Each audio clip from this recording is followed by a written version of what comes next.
Tunayo taarifa inayomhusu makamu mwenyekiti wa Chama cha Demokrasia na Maendeleo Chadema Tanzania Bara, John Wegesa Heche. Baada ya kushikiliwa na jeshi la polisi kwa takriban wiki mbili, makamu mwenyekiti wa Chadema kwa upande wa Tanzania Bara, John Heche, sasa imeelezwa kuwa muda wowote anaweza kufikishwa mahakamani ili kusomewa mashtaka yanayomkabili. Akizungumza na Jambo TV usiku wa leo, Jumanne ya Novemba 4, 2025, wakili Hekima Mwasipu amesema Heche ambaye alikuwa mkoani Dodoma leo amesafirishwa hadi jijini Dar es Salaam, na kwamba taarifa alizopatiwa mawakili wake kutoka jeshi la polisi ni kwamba anatuhumiwa kutenda makosa mawili jijini humo. Wakili huyo ametaja kosa la kwanza analotuhumiwa mteja wake kuwa ni kujihusisha na vitendo vya kigaidi kutoka Kimara mpaka Magomeni, na tuhuma za pili zinahusu kujihusisha na vitendo vya kigaidi maeneo ya Msewe na External Dar es Salaam. Aidha, wakili Mwasipu ameeleza kuwa Heche ametumia haki yake ya kisheria ya kutotoa maelezo yoyote polisi, na kwamba amesema atatoa maelezo yake pindi atakapofikishwa mahakamani.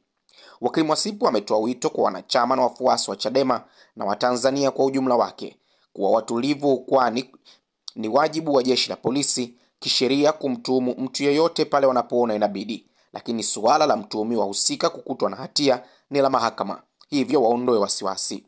Itakumbukwa kuwa Heche alikamatwa na maafisa wa jeshi la polisi kwa mara ya kwanza Oktoba 22, 2025 akiwa anaingia kwenye geti la Mahakama Kuu ya Tanzania masjala ndogo ya Dar es Salaam, ambapo awali ilitaarifiwa kuwa na mawakili wake kuwa anasafirishwa kuelekea Tarime mkoani Mara, lakini baada ya ukimya wa siku kadhaa, baadaye familia na chama chake kilitoa taarifa kwa nyakati tofauti ya kwamba anashikiliwa kwenye kituo cha polisi Mtumba mkoani Dodoma.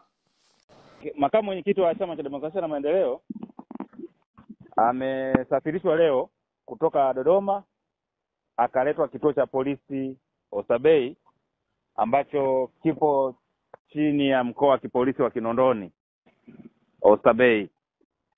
Mara baada ya kuletwa nilipigiwa simu kama wakili na Deputy Z CEO kwamba Heche anahitaji wakili kwa ajili ya kumsimamia kuandika maelezo, na ilikuwa ni mida ya saa 1 jioni.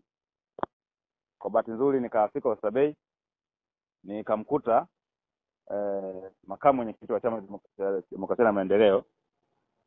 Baada ya kumkuta nikamkuta vile vile na Deputy Z, akawateua maafisa kwa ajili ya kumchukua maelezo, na anatuhumiwa kwa makosa mawili, japokuwa yote ni ya ugaidi au kujihusisha na vitendo vya kigaidi.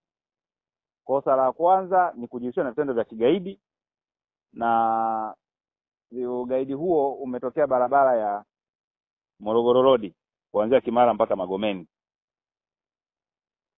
Na kosa la pili vile vile ni ugaidi huo lakini location tofauti, Msewe, huko maeneo ya Msewe. Lakini ametumia haki yake ya kisheria ya kutotoa maelezo yoyote, na akawaambia polisi kwamba atatoa maelezo yake mahakamani siku ambapo atapelekwa mahakamani. Na baada ya kumaliza kuandika zile particulars zake, kwa maana jina, kabila, akasaini zile fomu za maelezo, then tukaambiwa kwamba atapelekwa au lock up kituo cha polisi Bulahati. Mpaka nazungumza na wewe hapa, tuko hapa Bulahati. Sisi tulikuwa tumetangulia, tunasubiri wao waletwe hapa ili tuweze kumpatia mahitaji yake muhimu kwa siku ya leo, na muda wote kuanzia kesho atafikishwa mahakamani kwa tuhuma hizo mbili. Kwa maana ya makosa yenyewe, kwa mujibu wa jeshi la polisi, anatuhumiwa aliyatenda lini? Unasema? Hayo makosa anatuhumiwa aliyatenda lini? Kwa sababu hajaandika maelezo, sasa hawezi kujua ni lini. Kwa ataelezwa mahakamani na mashahidi watakapoanza kutoa ushahidi kwamba alitenda lini. Sababu muda wote alikuwa ndani toka tarehe 20 na nafikiri kamata tarehe 26 kama sikosei. Almost siku 14 bado yuko mahabusu. Sasa sijui alifanya makosa hayo lini. Nafikiri polisi wao wakati wa kutoa ushahidi wao mahakamani ndio wataeleza.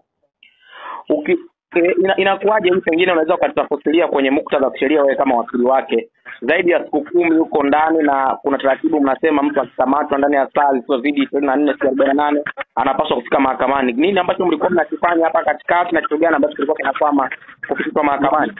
Ni sahihi, tulikuwa tumeshafungua kesi Mahakama Kuu Kanda ya Dodoma, inaitwa habeas corpus. Kesi hiyo au maombi hayo yalikuwa yanalitaka jeshi la polisi liweze kumfikisha mahakamani John Heche na lieleze kwa nini linamshikilia John Heche kinyume na sheria zaidi ya masaa 24 ambayo yapo kwa mujibu wa sheria.